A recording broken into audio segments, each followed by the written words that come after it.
Welcome back to the Erotic Realm. As the year comes to a close, I've been reflecting on the conversations that shaped this season, the stories and psychologies that revealed how diverse, complex, and beautiful the erotic mind can be. Over the next 2 months, I'll be releasing a special End-of-Year series, 2 episodes a week from now until the end of December.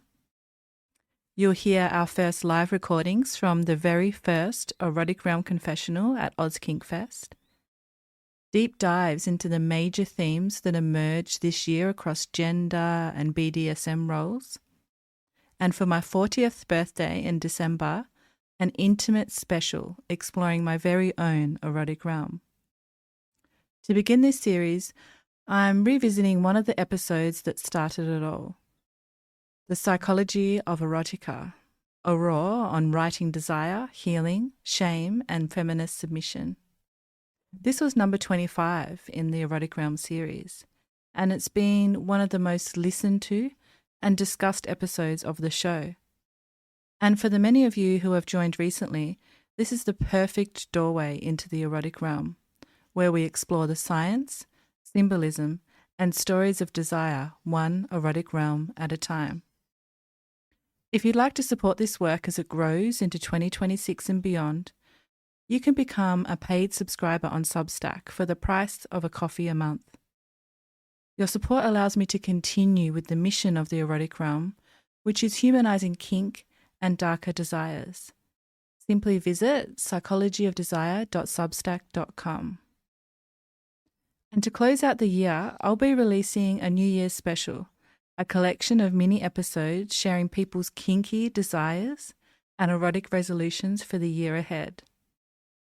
And then I'll be bringing those same guests back at the end of next year to see what became of their erotic goals.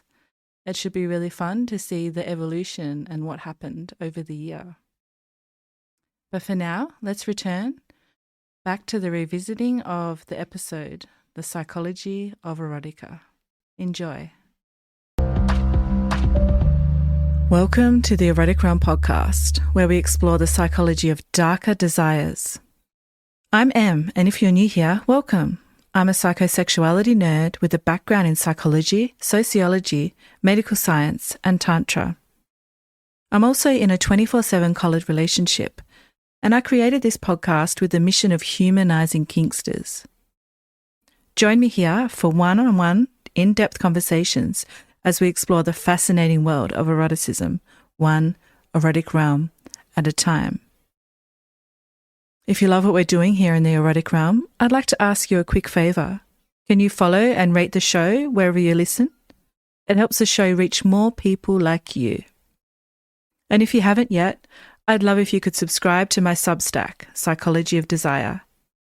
This is where I go even deeper into the science and symbolism of desire, archetypes, and erotic evolution. You'll get access to articles, unique surveys and research, and behind-the-scenes access to everything I'm building. Simply visit psychologyofdesire.substack.com. I'll see you there. And now, for today's episode. Following conversation is a journey into the erotic psyche through the eyes of Kali, the writer, editor, and creative force behind Aurore. Aurore is a confessional literary erotica platform with a devoted following.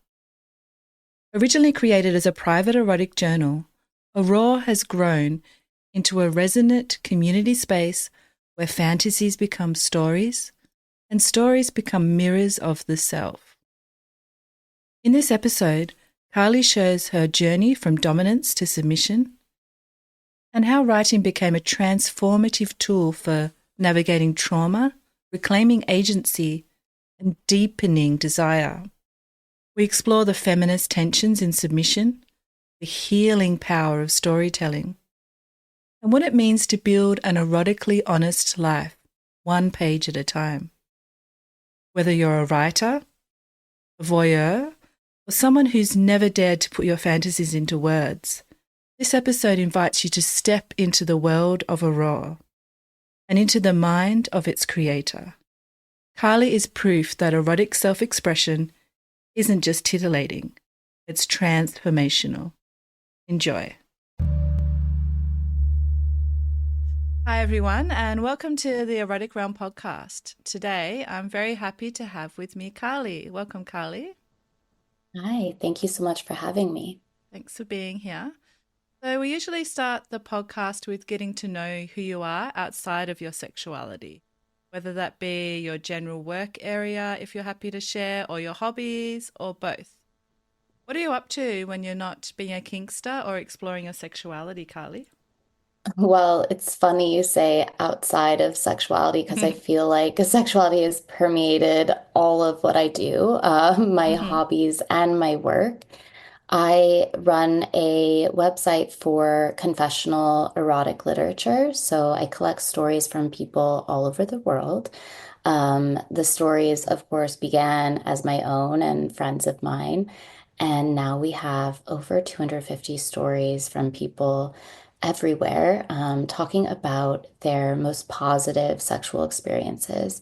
So I edit the stories and I package them in, I think, really fun ways. I ask questions to my community on Instagram and Substack to allow people to relate to similar experiences they've had or want to have with using these stories as kind of a jumping off point. And I was going to say, like, one of my biggest hobbies is reading, which Mm-hmm. obviously I began reading a lot of erotica at a very young age. And I don't read so much anymore for fun, but I am still an avid reader. I think because I now read erotica for work, I tend to want to read more fiction that, I mean, there's sex in everything though, right? And I Mm-hmm. still really enjoy a novel with a good sex scene. But aside from that, I love to travel, which also is often studded with sexual encounters, if it's a good trip at least, right? But yeah, what do I like that isn't related to sex? Good question. I think, fashion, my interest in fashion relates back to sex. Mm-hmm. Cooking and eating, such a sexual thing. So, yeah. Well, you know what? I am a dog mom. I have Mm-hmm. a beautiful little Jindo mix. He's a rescue. And yeah, so I love going out with my dog, cuddling my dog, and yeah, that's really changed my life, actually. That's the most non-sexual thing about me, for sure. I am a mom. Beautiful. I'd love to dive into your sexuality now. How would you describe your sexuality? And what roles do you describe yourself as when it comes to your kinky sexuality? So, this has been such a journey. I think, and you can also stop me if I'm like getting too deep into this question Never. or, Never. okay. Go for it. Um, but yeah, I think from a very young age, um, I was very interested in sex. I was interested in trying everything. Was a little bit mature for my age and wanted to do things that were like forbidden, which of course included sex. I had a mother who's Catholic, and I think that sex was a very taboo topic in my home. And so the taboo was very alluring. Mm. And I think that in my early days of sexual exploration, as I think happens to a lot of young women, um, my exploration, I was not treated very kindly. Feelings were hurt. I was probably taken advantage of. And I think as a result of that, as I got a little bit older, like into my university days, I wanted to really flip the script, and instead of feeling like in the submissive role or being taken advantage of, I wanted to like hunt basically virgins because I felt that losing my virginity was kind of this so much build up and then such a like let down in terms of romance and meaningfulness Mm. that I then wanted to flip the script and like take young men's virginity and make it a special, interesting thing that we could really connect on, like kind of give Mm. them the experience that I wish I had. And I think that I was sexually active a lot younger than more of my peers were. So then I got to university and there was like a ton of male virgins there. It was like a playground for me. And I found it just to be such a vulnerable thing for young men to be that they felt less sexually experienced than I was, and that I could like show them the way, as in some ways I was shown, but not necessarily as lovingly maybe as I had hoped. Mm. And so I went through the beginning of college really, interested in kind of doming men and being more in control. And then after graduation, I moved to New York City and I met this man who was extremely dominant. We didn't At that time, I wasn't very well versed in kink or in boundaries or a lot of the things that would have been helpful for me in this relationship. Mm. But in that relationship, I took on a much more submissive role. And I think that that changed because maybe I was a bit forced into it at first, but enjoyed it more than I thought I would by a lot. And that was very confusing for me to have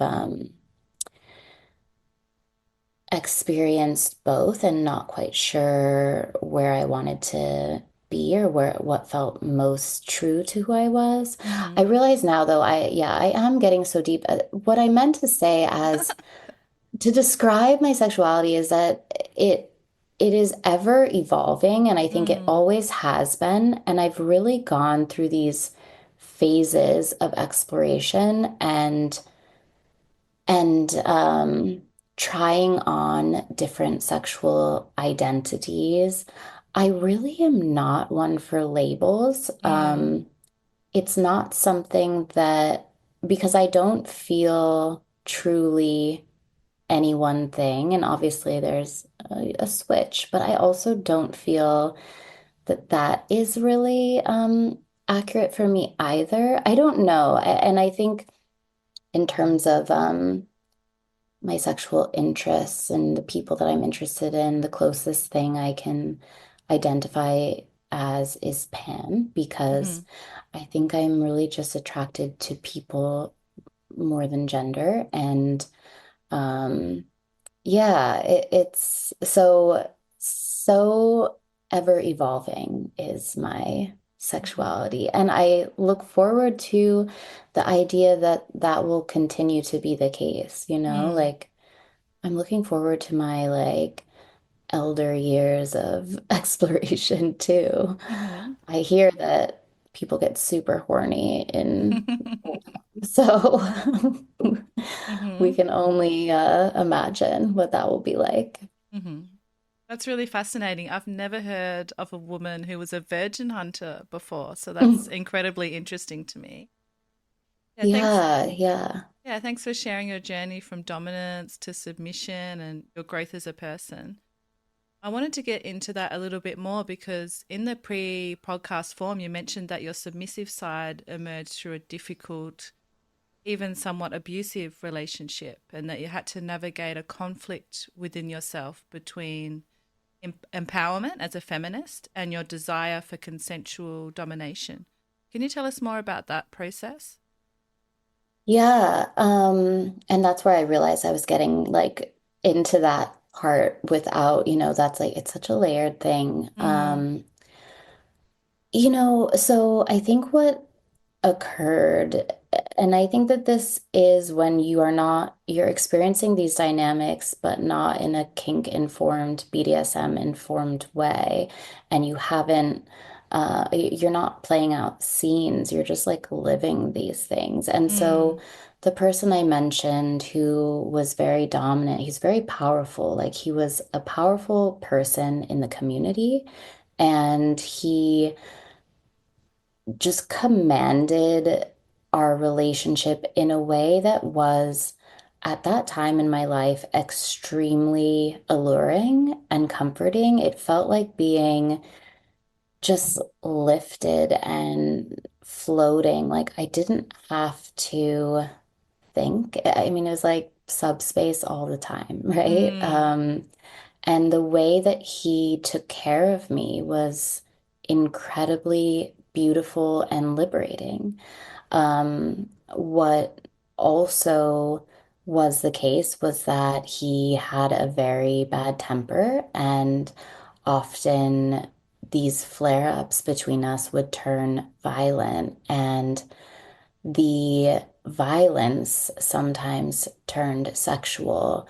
And Mm. that was what was so disturbing to me, because I identified as a feminist, because my mother was a survivor of domestic violence, that I enjoyed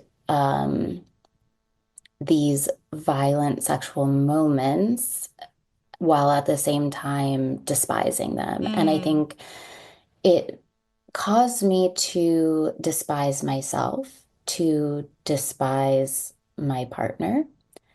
And it was just really confusing to be in that situation, to enjoy something while at the same time being ashamed of that enjoyment, and being, working out how I can be someone who hates domestic violence and yet is participating in it willingly in some sense, right? Mm-hmm. And I mean, looking back on it now, it's like I don't know that these moments would have been quite as powerful if they had been consensual. And I think Mm. that that's kind of where um, kink sometimes doesn't work for me, because I think sometimes I need that, like, the natural aspect of a moment to really take me away and really be meaningful for me. Mm-hmm. But I think so. At that time, it was my early days of writing, and I started to work on a piece that is called Fucking Like a Feminist. And Hmm. I began to kind of unravel what I was feeling, and interviewed some experts for that piece. And they ended up being, of course, like kink experts and BDSM community, who shared so much about how feminism and submission can coexist, Mm. and how being submissive is the ultimate trust with your partner. Of course, these things were missing from my relationship, right? And at that time, because we had gone so far into the dark place, I don't think it was possible for us to then communicate, like, yes, part of this is actually really good and enjoyable, but there's part of it that's not okay and needs to end. Mm. And ultimately, it was a relationship that I escaped from, but it was incredibly damaging, I think, after the relationship, because I mourned the loss of my dominant, even Mm. though this was not an established, healthy dynamic.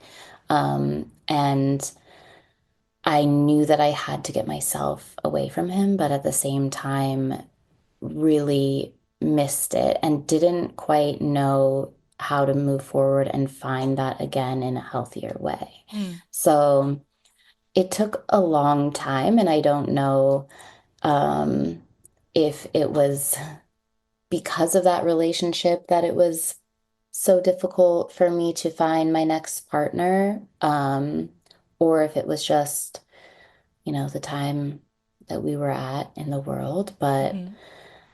the next serious partner I had actually was submissive. And Mm. so here's what I mean by these like cycles and phases, like perhaps even overcorrections. But Mm. yeah, my next partner really wanted to be dominated by me. And I think it was in doing in attempting that I kind of realized like this dynamic doesn't work for me in a romantic way. It can work for me like in a purely sexual way or in a professional way, but I Mm-hmm. don't want to be my partner's dom.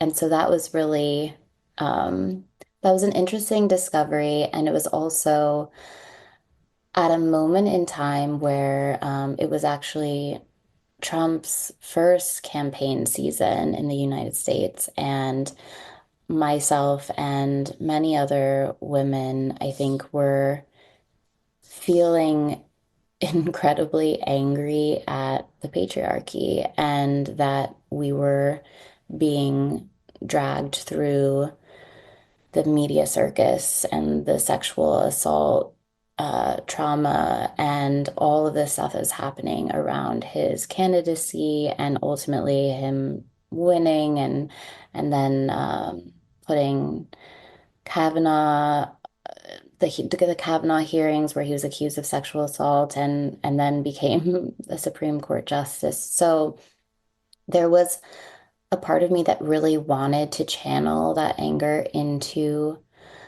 the psyche of a dom with a sub, but it Mm. ultimately was too confusing for me to be romantically um, dominant. Mm-hmm. Yeah. Mm. Wow, thanks for sharing about such a vulnerable part of your past. I'm sure there are a lot of listeners out there who may resonate with the incredibly confusing issue of domestic violence versus consensual kink and how to disentangle that trauma. And then on top of that, also how we can be feminist and submissive. There's a lot in there. Hmm. I'm curious about how has reclaiming dominance and submission on your terms shaped your understanding of personal power and erotic identity today for you? Well, I think that becoming healthier and closer to myself has then allowed me to be submissive with my partner and seek submission and Mm, not feel that it will be misused, mishandled, hmm and also know that it is a power to be submissive, that you, when it is consensual and when it's negotiated, you have the power with a good mm, dom, right? Like, hmm and I think that that's probably also an issue that a lot of people have because there's a lot of bad doms out there, and then there's a lot of people who are just abusive, right? And it's mm, like not always immediately obvious what's what. But I think that honestly, getting older, getting closer to myself, and just not feeling so in need of validation or love. And, that's not to sound like, but yes, self-love is a big thing. And I mm, think that one way that I really try to empower myself and have felt empowered is by loving my body and by giving myself pleasure. And by doing that for myself, it's then a lot easier for me to both accept and ask for that in sexual situations with hmm others.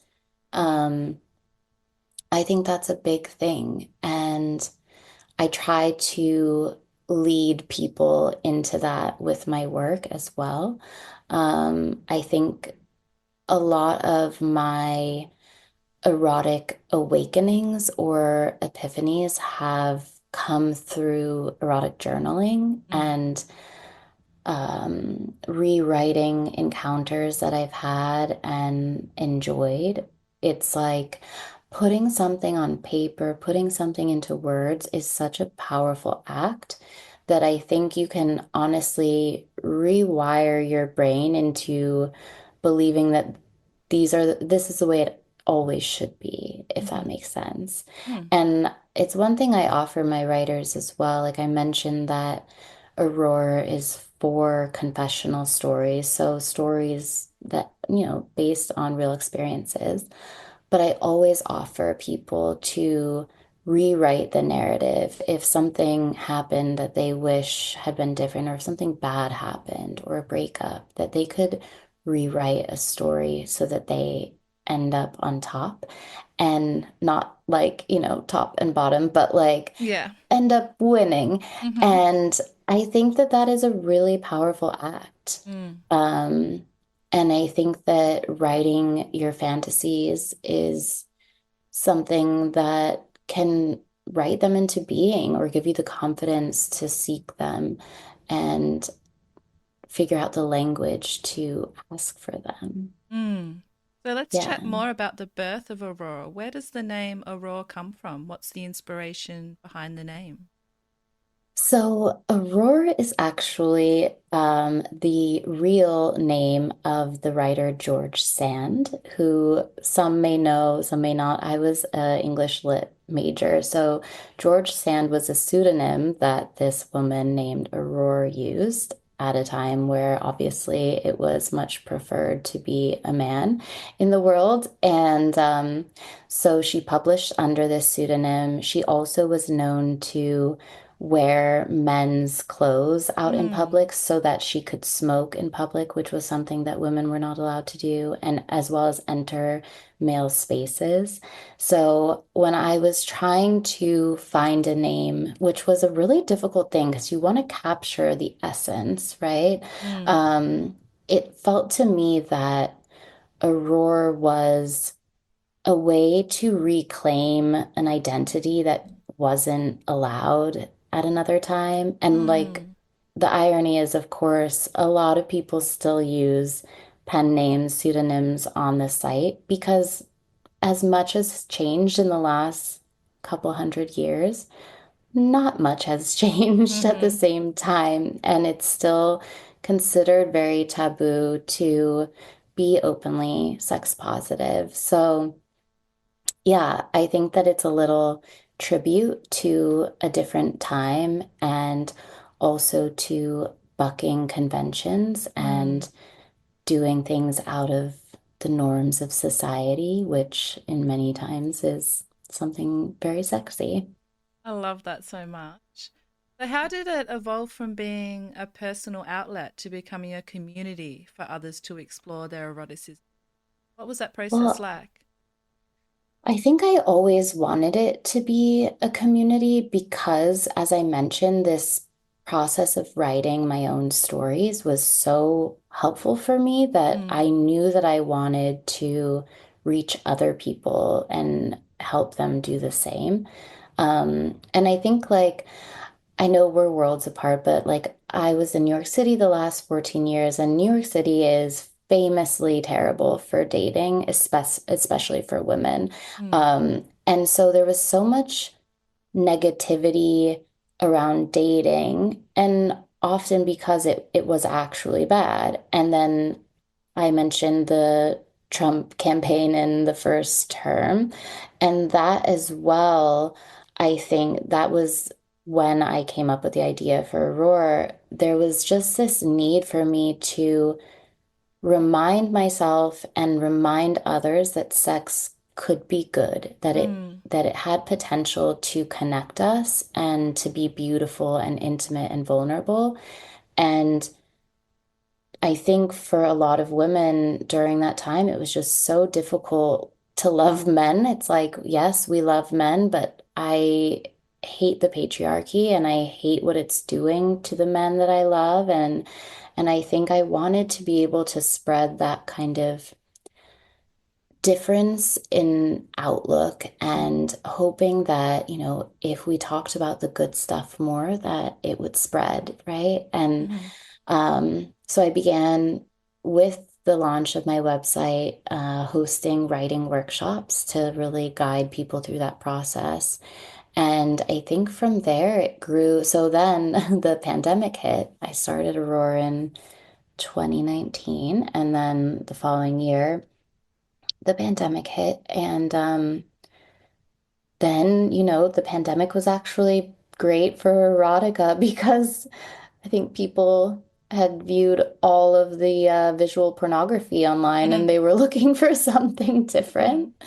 So, yeah, at that time, I gained a lot of followers on Instagram and a big workshop community. And yeah, it's so lovely to get stories submitted from like random parts of the world. Like I had a writer submit from Beirut, and like when I Mm. went to pay them, they were like, "Oh, well, like I don't really have like a bank account, so can you use this app?" And like it was a whole process, and it's just like I love that even in a country where this person was queer and it's not technically legal, that they found this outlet to share their truth with the world, Mm. and I think it's a really beautiful thing. And I think you understand because it's similar to what you're doing too, to Mm-hmm. sharing these stories and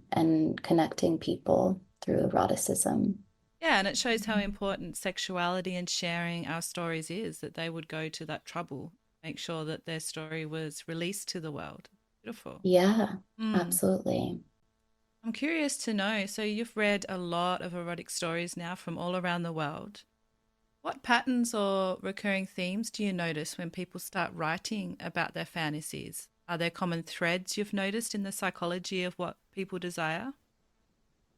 Well, yeah, and I think it's really simple. And Mm-hmm.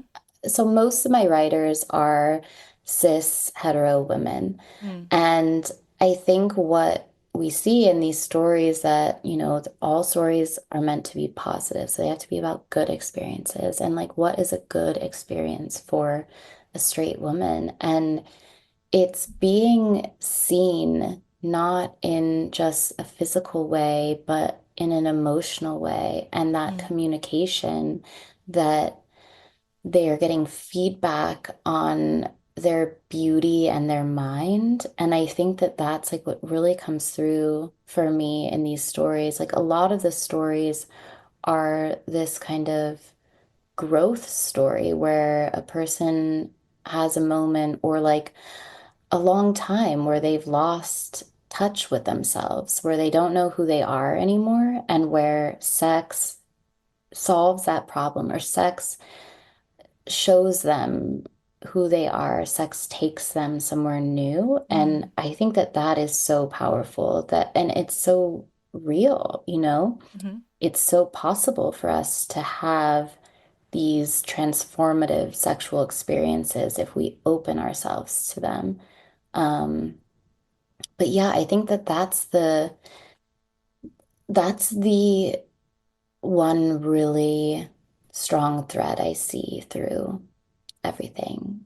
And then Mm. I would say also I see a lot of like the sharing, open relationships, threesomes, or having a cuck situation or your husband present for different sexual encounters. I think that that's also like a top thing that people write about. And that's probably because doing something like that is also a big, outstanding, memorable, life-changing experience, So people tend to write about the times that really impacted them or really are memorable.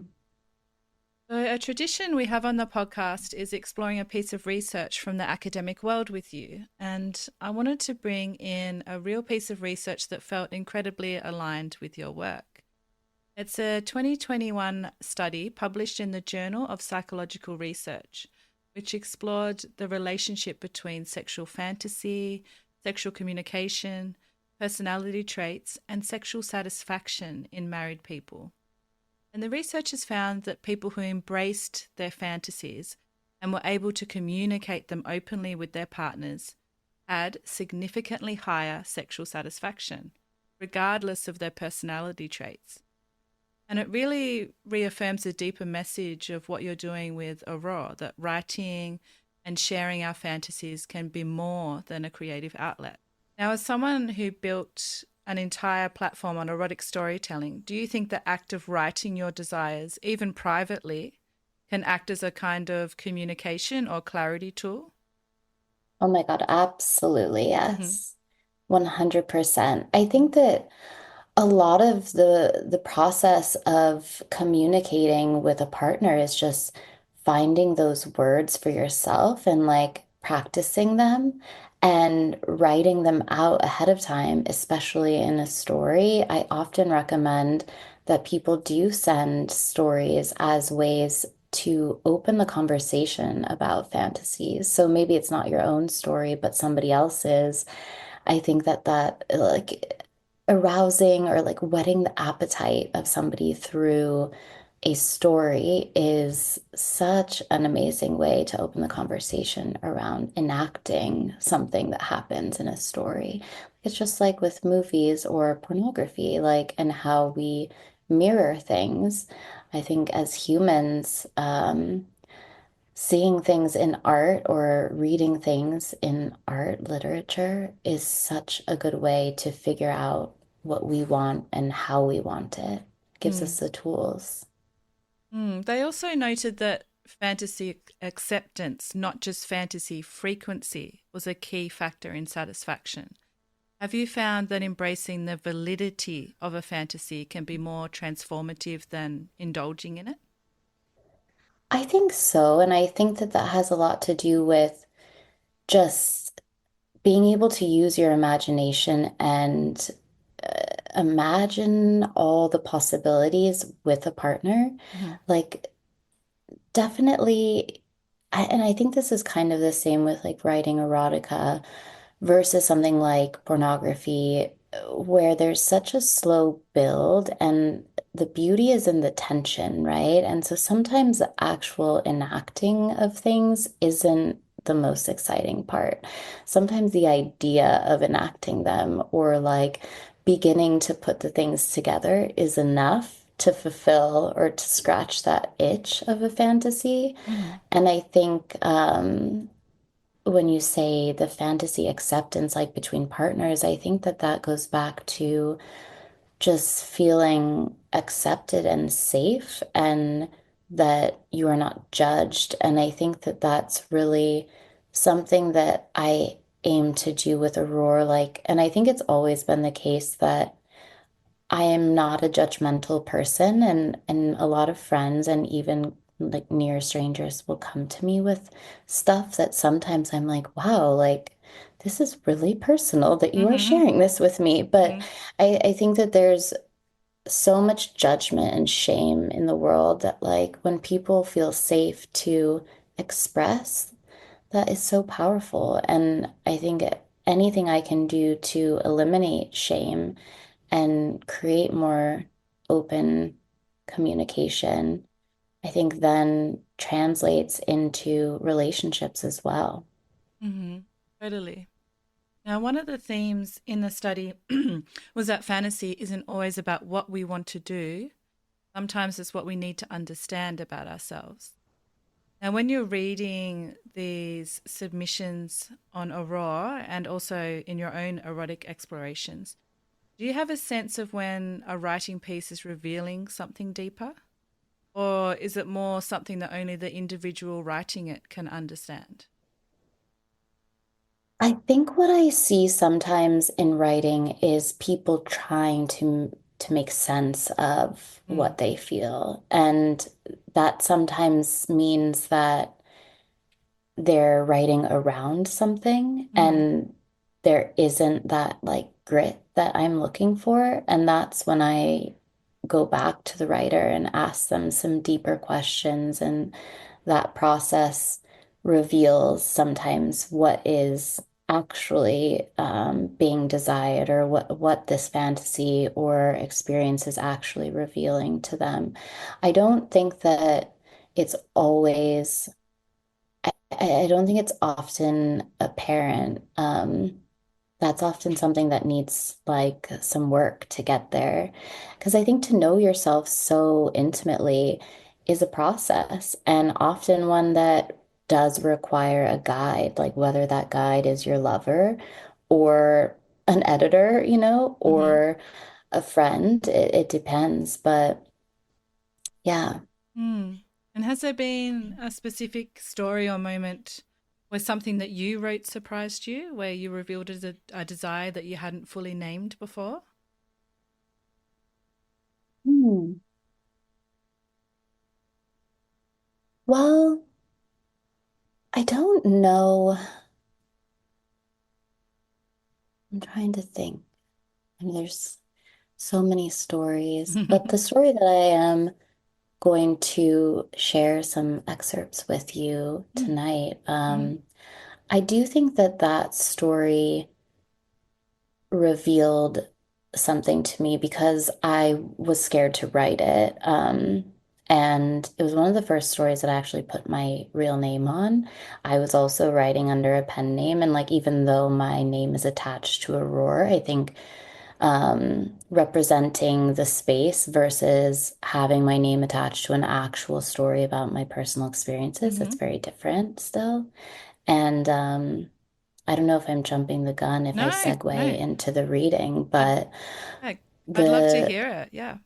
yeah, the story is called Zoloft, and I guess I didn't quite get there in what we were speaking about earlier in the cycles and changes. But one of the big things that led me to a healthier place sexually was getting on antidepressants, and anti-anxiety drugs. And I think that a lot of my earlier sexual experiences were so tinged by the chaos of my mind and the fear and anxiety of being alone with myself and my thoughts, Mm. because it could be really dark. And yeah, I think that that story I separate into two parts, and I'm going to read the part that is sex before Zoloft, but then there's another part of it that is sex on Zoloft. And it's a little less fun, but and I think that's to answer your original question.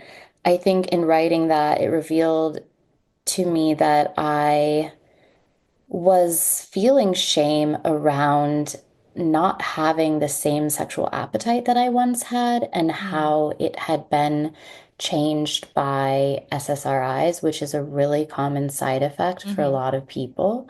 And I think can often be a reason why people don't take the drugs when they need to take the drugs, which is, everyone's individual choice, but also it definitely, for me, my sexuality was so much a part of my identity that the idea of not wanting sex in the same way when I was younger and tried SSRIs was like, oh, I can't do this. Like, who am I without Mm.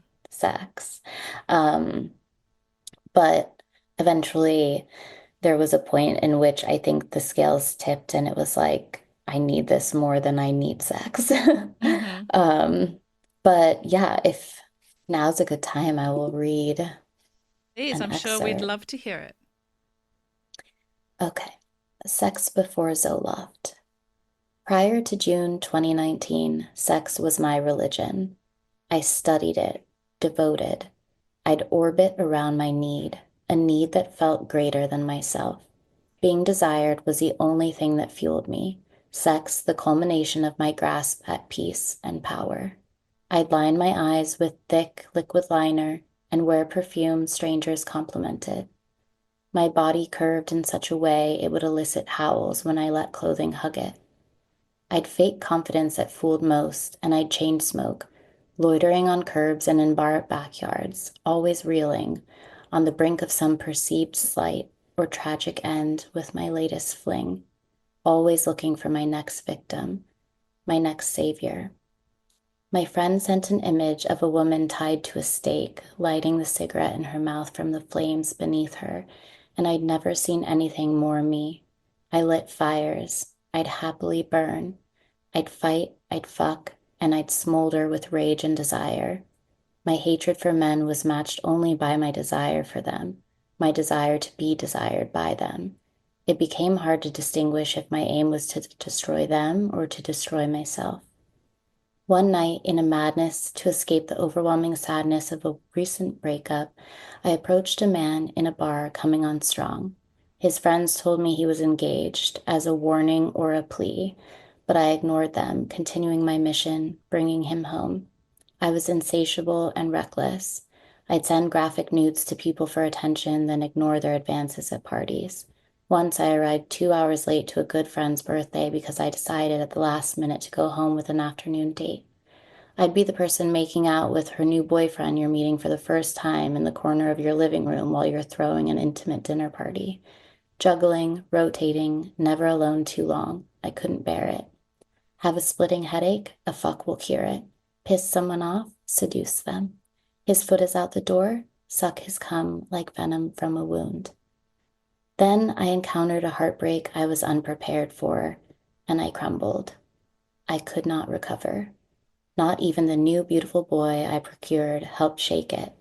My friend told me, seriously, just take the pills, the ones that sat like a Bible on my nightstand, never opened for months. And then it smooths. A gentle ease soaks my furious brain. The delirious desire quiets. My phone alerts me each day to take my pill. It's not birth control, it's some other kind of freedom. I swallow. And that's that.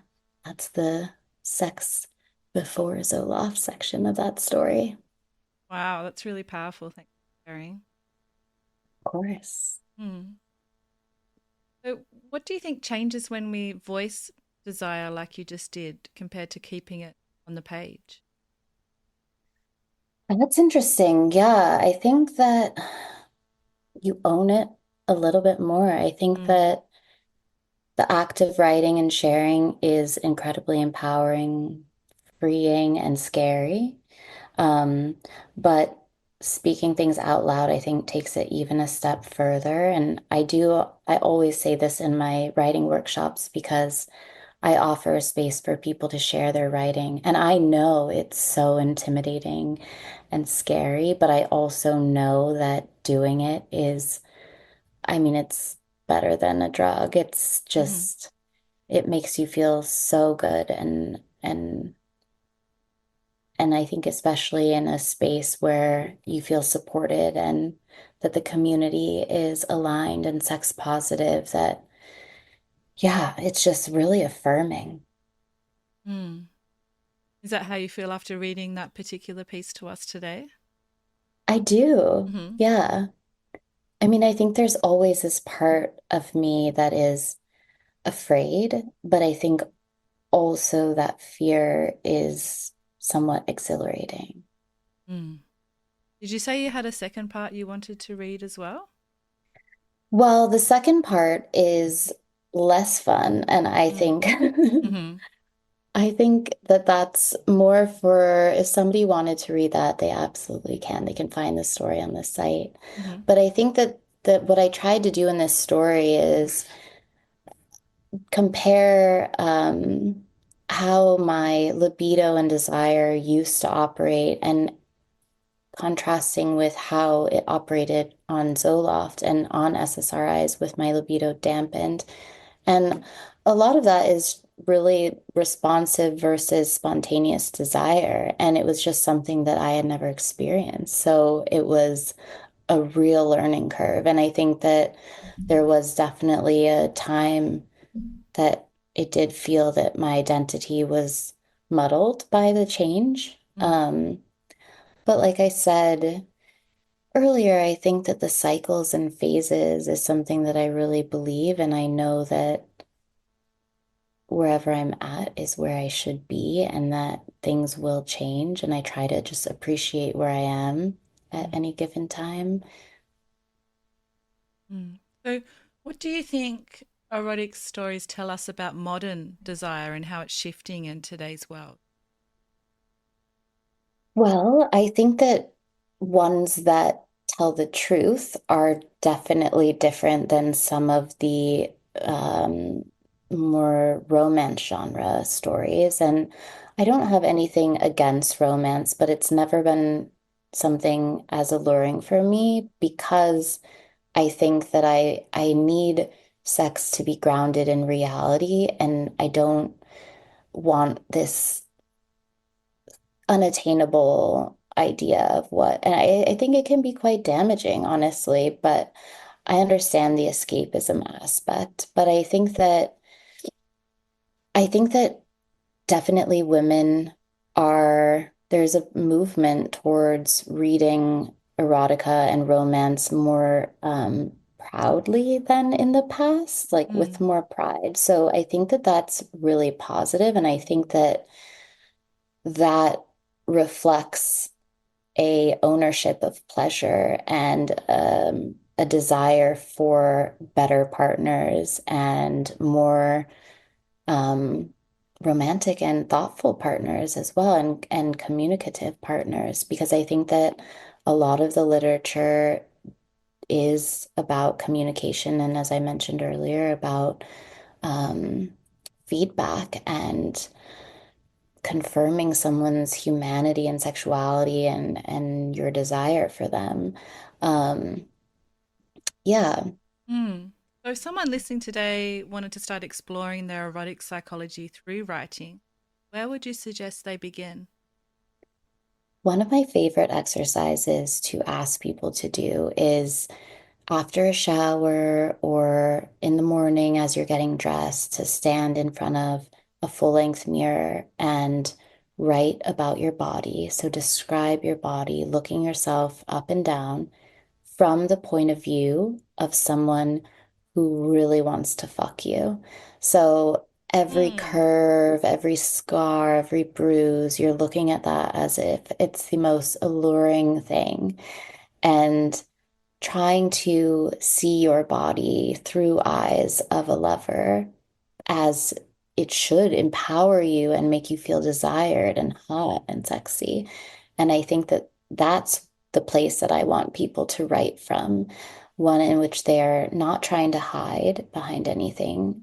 I love for people to give me like really rich body descriptions because I want to represent more diversity in erotic writing. And a lot of romance, you get very specific body types, and just like a lot of pornography, right? So, like, I'm looking for the alternatives and the real stuff and the curvy stuff. The imperfect stuff to me is perfect. So, Mm. I think that that exercise is a great way to go into it, to be turned on by yourself and to write from that place. I love the idea of that exercise. That's so. Hmm. If our listeners want to find you, Carly, where can they find you and your work? They can find me on Instagram at Read Aurore. And I'm also on Substack now as Read Aurore or Aurore Erotica. Wonderful. And finally, if you had to describe your erotic journey, everything you've written, lived, and discovered so far in just one word, what would that word be? Okay, I thought about this a lot. Okay. The word is tidal. So both like an epic wave and something that is ebbing and flowing. Mm, beautiful. I'd like to thank you for being so open and sharing yourself with me and our listeners today, Carly. It's been fascinating to hear your story. Thank you so much for having me. I really love talking to you. Yeah, thank you again. I'm Em, and this has been the Erotic Realm podcast. Thank you for listening to the Erotic Realm. If this episode stirred something in you, please take a moment to follow the show, leave a rating, or write a review on wherever you're listening.